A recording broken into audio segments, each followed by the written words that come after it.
all we got to do is shut him down, and they did that, and they've done that all season. So now with 2 games left, I know the Jets are on the road or at home they're on the road against Buffalo, the last game of the season. So they play the Bills on the road, the last game of the season.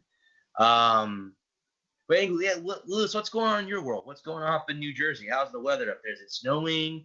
Getting ready for the It did Christmas? snow. Yes, we got a snow squall yesterday, and it kind of ruined our visibility, but it's gone now.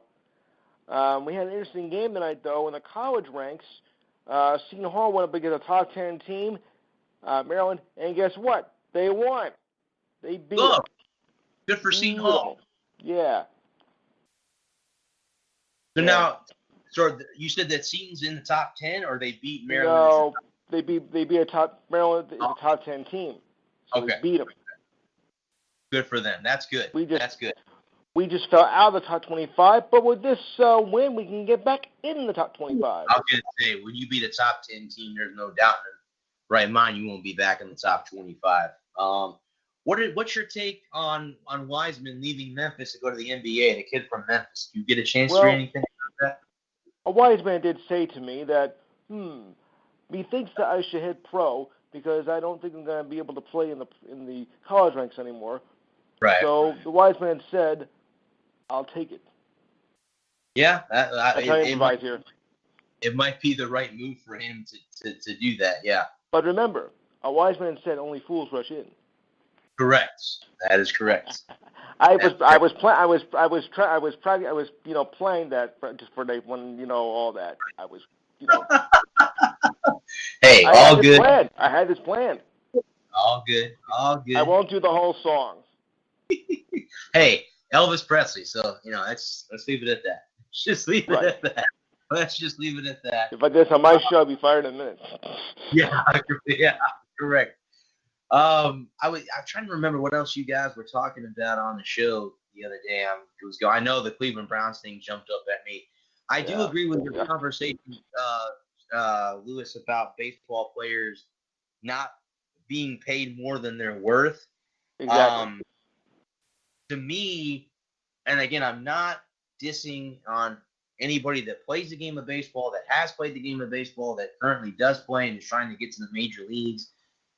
But the fact of the matter is, when it comes down to it, I'm watching hockey right now, watching the Lightning game, and it amazes me that you have players that are making $20, $30, $35 million, yet hockey players get banged into boards and get puck shot at them, but they're making less than that. I can't fathom why baseball players who really, if you're other than being a catcher and a pitcher, really are just standing there waiting. You're correct until the ball comes to you. So, who do you think has it more rough though? Football players or hockey players? Yeah. That's what, Lewis. I don't really have an answer to that. I don't know. I'm not surprised. I don't think anybody can. Yeah, that's just like asking if the glass is half full. It's the same thing. Right. Is it half full or empty? Because that's the way you can look at it. Because hockey, you're getting banged into the boards, you're getting a puck shot at you. In football, you're being tackled and rolled over, and 300-pound plus men are tackling you, and at any split moment, you fall the wrong way or you bend the wrong direction and you tear your knee or your back up. So that and everything else. Yeah, between those two, that would be a hard choice between. Yeah. Because now, where would you rank basketball at? Do you think basketball is, more dangerous than baseball, or do you think it's less? No, I wouldn't put it more dangerous. Basketball is more physical, but it's not often that you see it like, you're being pummeled to the ground by, the 6, 7 other guys on the opposite side. Right. And grabbing you by the throat and whatnot. So, they do happen in basketball, but it doesn't happen quite often, but it is more physical than baseball. Well, and then the early stages and into the 90s, basketball was an aggressive sport. I think it still is aggressive, but excuse me, not as aggressive as it used to be. But I remember Right. in the 90s, you would go down the lane and they would just, throw an elbow in your face. I mean, I remember watching the Knicks and Well, be Pacers Dennis game. Rodman, of course. Well, he was the number one nemesis for that. That was his move. That was what he did. You came down the lane. I mean, he was known for his defense and his offense. That was what Rodman was. Rodman was a great defensive player. But he was so arrogant. He was. He's one of those guys, Lewis, that I think bought into his own hype. Oh yeah. He got the hype as one of the better rebounders, one of the better defensive players. So, I'm going to take the hype and I'm going to. But let's also remember one thing too, that he is a space alien, so we have to factor in that too. He was not from this planet. Well, and he has a great friendship with the North Korean dictator too. So that's also not from this planet as well. That's another thing that a lot of people don't, get with him. Actually, either. there's three people. There's three people there who were not born on this planet, but all share a common theme. It is Robin, the North Korean, whatever you want to call him, and of course Lady Gaga. There you go. All born outside this planet. That's true. You could say that. I would agree with you on all three of those accounts. I would agree with you on all three. I would agree with you on all three of those. But I could agree with you on that. Yeah. Some say that Lady Gaga marks herself into Dennis Rodman. No, I'm kidding. I know it's taking it too far. I know. That's okay. That's all right. Anywho, okay. Yeah. So the bowl season starts tomorrow as well. Okay. Mm-hmm. Yeah. Okay. Now I got a weird question. Go ahead. Now, I of course have seen all the bowl schedule, all the bowl games listed down. Starting with the Bahamas Bowl, the Celebration Bowl, the Sarsaparilla Bowl. Well, okay, Grassboro. I prefer Sarsaparilla. And the semifinal games are right in the middle of it. The 28th, if I'm not mistaken. All right. Now, I know you're gonna think this is crazy, but don't you think it makes more sense that they would have the semifinal games after all the second-tier bowl games are done? I mean, because I don't think it makes any sense. You're playing semifinal games, but then you still got the rose, the cotton, the sugar, the grapefruit or whatever, and I still think that all the games should be completed first, then play the semifinals. Because like in the pros, what do they have? Do they have a Super Bowl before the conference championship? No. So I'm trying to think of something logical, how to put it. I agree with you, Lewis. I really think, honestly, because like I said, I'm going to the Outback Bowl. I got press credentials to cover the bowl game in Raymond James Stadium. I got credentials on the 1st, of January, which is after the college football playoff games. So, I mean, you like you said, I believe that you should probably have. All this the second tier bowl games, and maybe because there's so many of them, was there like 48 of them or 50 of them now? Maybe they should break it down, Lewis, in how big the bowl games are. Maybe they can break it down and then run it, in groups. Meaning, okay, so you have 4th tier, 3rd tier, 2nd tier, and then the top tier games where it'd be like you said, like the Orange Bowl, the Rose Bowl, and the college football playoff would be, in that stage, right? Where the 2nd tier and 4th tier bowl games that start, tomorrow, that unless your team is playing in those games, you're not going to care about it. I mean, yeah, it's great I'll probably end up watching some of it tomorrow, but for the most part, I mean, if my team isn't in the bowl game, I'm not gonna watch it. I mean, I'm gonna watch the big bowl games because the Gators are in one of the big bowl games. Yeah. And I'll be at the Outback Bowl, as a press credential writer. So I'll be there watching them, and I'm looking forward to seeing Minnesota in person. I got to watch them earlier this year play Wisconsin on ESPN, and I got to see Wisconsin play USF. So I'm gonna get a chance to see Minnesota too. But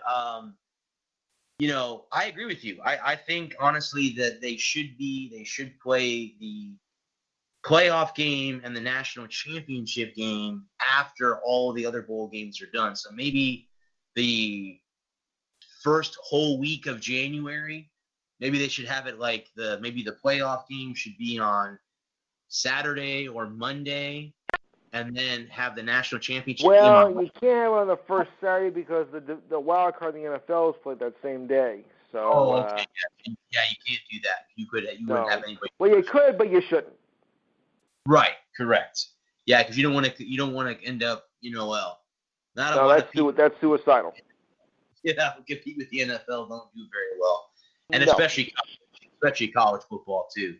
You definitely don't want to have that competing against NFL football. No, of course not. Why do you think they'll play college football on Sunday? Ugh. Yeah. So they would.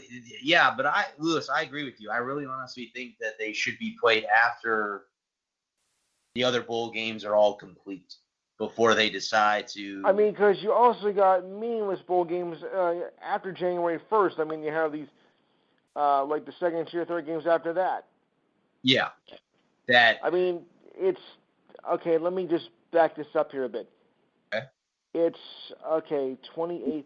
It's 15 days, rather 16, from the semifinals to the national championship game. Mm-hmm. So, I don't know. I think it's just too long of a wait, actually, especially since you got to play those other meaningless bowl games before that. I mean, really, right. Get those games over with before New Year's Day. Why you got to wait till going to New Year's Day to play the Jeep Motor Bowl or the Roto-Rooter Bowl, whatever you want to call it? Right. Get those games over with. I mean, when you get to January 1st, it's only when the big games should matter, not these second and third rate bowl games like the Banana Bowl or whatever.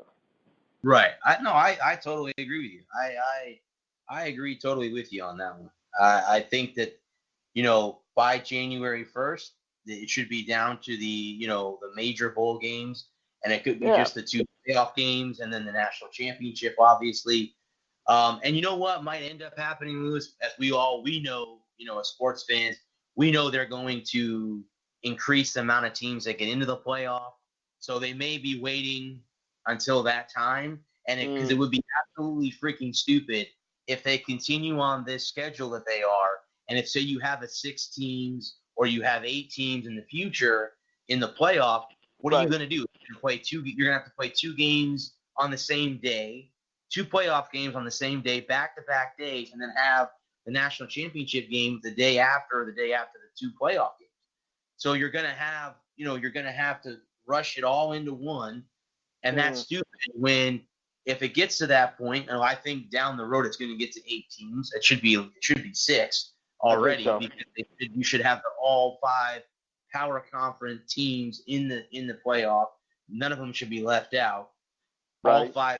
So Oregon should be in it now. They're the only Power 5 team that isn't in the playoff out of the 5 major conferences in college football. And to me, when they do in it, they're going to have to change the scheduling on that, because by then it'll be utterly stupid to have games that are meaningless to people and then have the national championship after that. That's a meaningless thing. And speaking of college football, I did happen to hear you say something about Rutgers. I agree with your call. I think that Rutgers would do very well in the AAC. I think that they would be better off in a conference like that. And that'd be kind of cool because, again, I get a chance to write about USF. So Rutgers would be in the same conference. We'd get to play them. So, but I think I agree with you. I think after a while, do you enjoy getting absolutely killed by these Big Ten teams? No, it's embarrassing. As a fan, you're gonna sit there and tell me, oh yeah, great, we're playing in Ohio State this week and we're gonna lose 63-0. Yeah, that's not bad. We're only gonna be dogged by 75 points. That's not bad. Yeah, right. Yeah. And I mean, where you go into a conference, the AAC, where you might win games and you might win games handily. Because some of the teams in the like the ECU